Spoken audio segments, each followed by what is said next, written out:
In this latest chapter of One Piece, we got Imu's full reveal. And Oda does this thing that I love where he reveals a character and we get probably 100 more fucking questions than we had in the beginning. Like, I have so many more questions about this chapter and questions about Imu than I did coming into it. And it's like, we know what Imu looks like now, and I still have so much more that I want to know. So today we're going to look at all the big questions that, came up from this last chapter regarding Imu. We're going to see if we can come to any conclusions. I think a lot of this shit is just speculative, but, I have a bigger, wider theory about Imu and all this stuff, so stick around for the end for that. But other than that, let's get straight into this video. So we're going to start with Imu's conversation with the Gorosei, because I think that was honestly one of the most interesting parts of this chapter. Why were the Gorosei so fucking worried about Imu leaving the Holy Land? I mean, you can see Mars right here. Mars looks like he's going to cry. Mars looks like he's about to break down. You have others like Jupiter and Nosjuro who seem like they're, accepting something that's about to happen. But it might not be good because they're talking about consequences, not being able to question this. And it has to do with just Imu going down to the surface realm. What is the issue with that?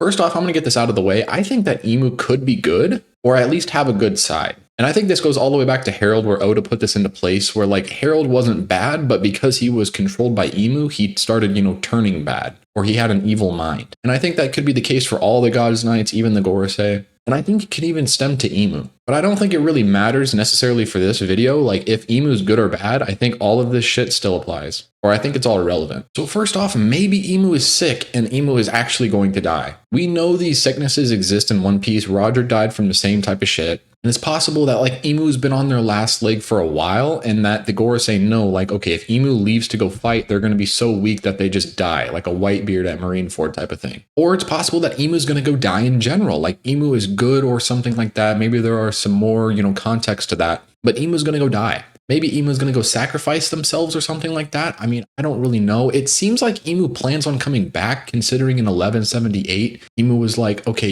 it's going to be left out of your hands for now. Like, I'm going to leave the Holy Land for now. Here, Imu is saying the Holy Land shall be left in all thine hands. It seems like Imu's like, okay, this is going to be your problem now. I'm going to go die. But last chapter, Imu was saying, I'm going to be back. I honestly don't think Imu's going to die right here. And I honestly don't know about Imu being sick. Another thing that I saw was like Imu could be weakened because they're leaving the Holy Land, which I don't mind this theory because, it could be that Imu going closer to the sea makes them weakened in some way. Like, the closer you are to sea level, the weaker Imu is, considering it's like this weird devil's fruit. And that might be why Imu just sits up at the red line all the time. It could be another thing, like when Imu's in this blob form, this black form, Imu is safe or not hurting, but when Imu transforms into their real fighting form, that's when Imu actually takes damage. And it could even be like, we always see Imu in the flower room. It's possible that the flower room is connected to Imu in more, entwined ways than we thought. What if Imu's getting power from that Eve tree or something? And when Imu's away from that, Imu is weakened or can actually take damage. Maybe Imu's only immortal when they're up in the Holy Land. But my personal headcanon, my personal theory is that this has to do with some prophecy. Right before this entire conversation, we got the whole flashback of all the inevitable moments of One Piece. We got a highlight reel of all the key characters, Luffy, Blackbeard, Whitebeard, Roger, Zebek. And all that shit was tied to some prophecy of like Joy Boy, of the First World, Second World, all that shit. And that's what Imu says right before leaving, like all of this was put into motion so long ago. I'm wondering,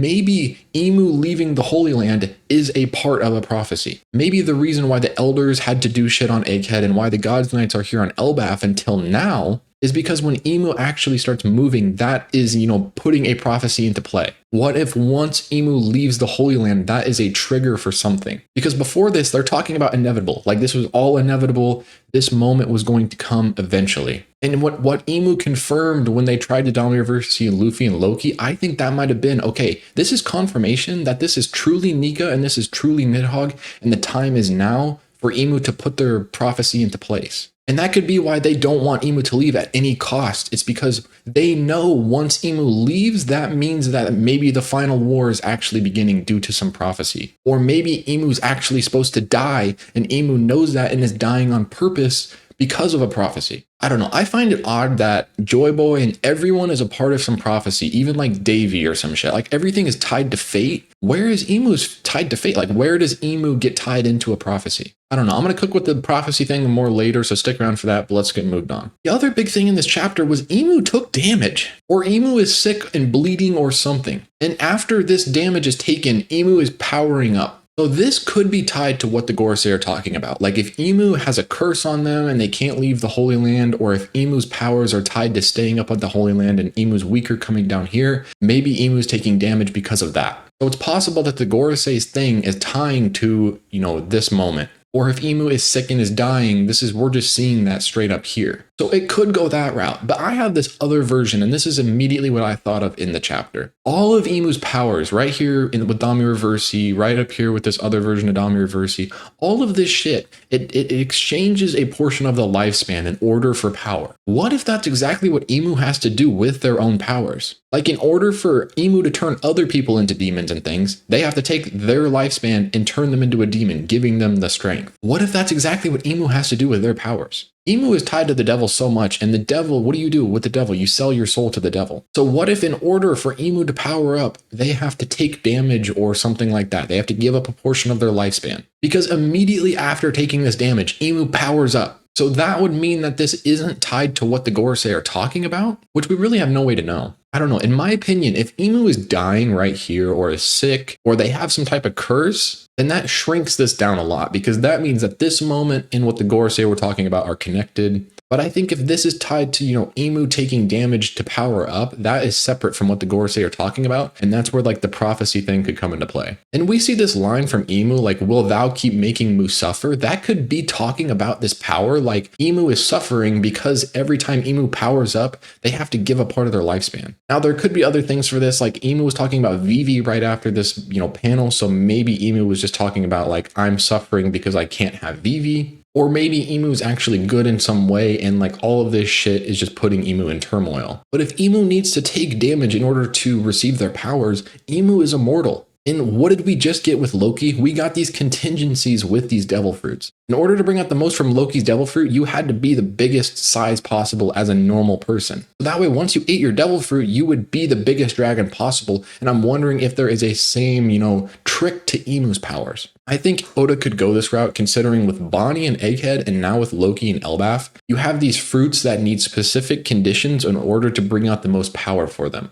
Like Loki, you needed to be super big in the beginning. Bonnie's, you needed to be a kid in order to bring out the most of your potential. What if for Imu, normally if you had this devil fruit, you would die very quickly because you're giving your lifespan, but because Imu's immortal, it doesn't matter. And that's how Imu has been able to stay so powerful for so long. I don't know. I think that's pretty broken, but Oda could go that route. This is one of the final villains, so who fucking knows? I don't really know what the immortality, because we don't actually have any confirmation that Imu's truly immortal or that it's even tied to the Ope Ope no Mi. Like Imu could be immortal for a completely different reason, or might not even be truly immortal. Because just last chapter, we got this introduction to these steel hearts. So who fucking knows why anyone's immortal, actually? So I don't know. Immortality could be tied to, Imu using Dami Reversi, you're getting lifespan, so Imu's like stockpiling other people's lifespan. Or maybe Imu gets immortality from the Eve tree, so when Imu leaves the Holy Land, you're taking damage. I don't know. There's so many routes this shit can go. But moving on to the other parts of this chapter, we got this giant fucking ritual summoning circle for Imu. And I think that this was just like the entrance for Imu arriving, because when Imu arrives, we get the giant bolt of Haki. So this giant circle and all of this shit happened before Imu was even there. I don't know. There's a lot of similarities to like Gear 5. We have the fucking theme music when Imu pulls up,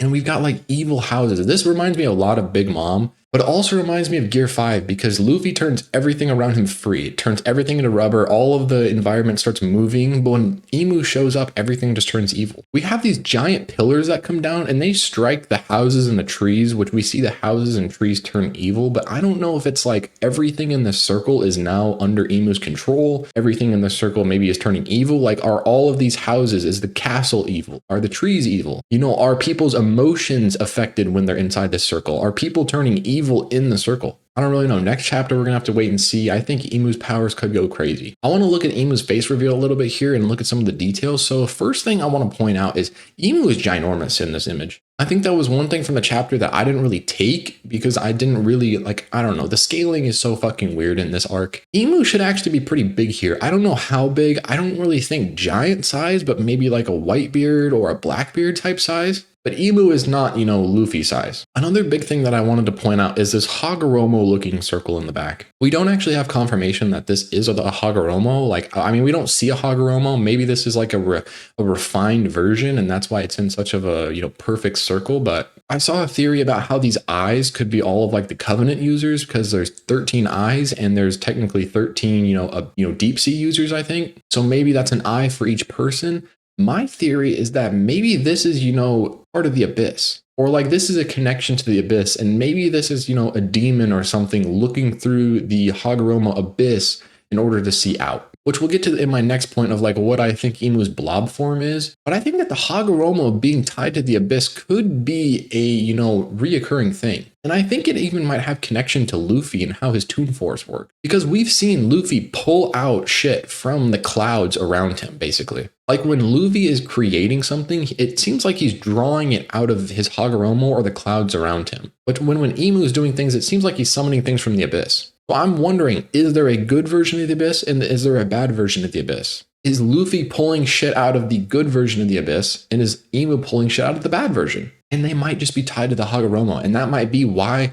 is Imu's Hagoromo black and why is Luffy's white? Maybe they're tied to the separate abysses or some shit. I think the other thing I want to talk about is Imu Lunarian or not? I think that Imu could be something related to it, maybe. Like, Imu doesn't have wings, at least to our knowledge. Like, Oda could have hidden some wings back here, but maybe Imu is a Lunarian who took their wings off because of a fallen angel type of thing. But at least the white hair is there, seemingly. This could be some other color of hair. We don't know. But I think maybe Imu's skin color is just red, like a devil, which I think would be badass as fuck. Like a crimson red type of color. I think that would look sick. Okay, now what about Imu's other forms? So we have this normal blob form that we've seen Imu in like basically the entire series. I think that this could possibly be Imu sitting in the abyss and is just peering through it. So like this would just be an avatar of the abyss. This would be the exact same thing as like, okay, how are there eyes on Imu's circle Hagoromo on the back? That's like the demon looking through the abyss. And that's all Imu's doing right here. It's the same black blob with eyes through it. And that could be like, how does Imu able to take these weird shapes with these tentacles? It's because it's just an avatar of the abyss form. That's why you don't even need the abyss pentagram when you stab someone with this form, because this is the abyss itself. All you have to do is touch them. It's basically the same as being in a fucking abyss circle. And then as for this fucking giant demon form,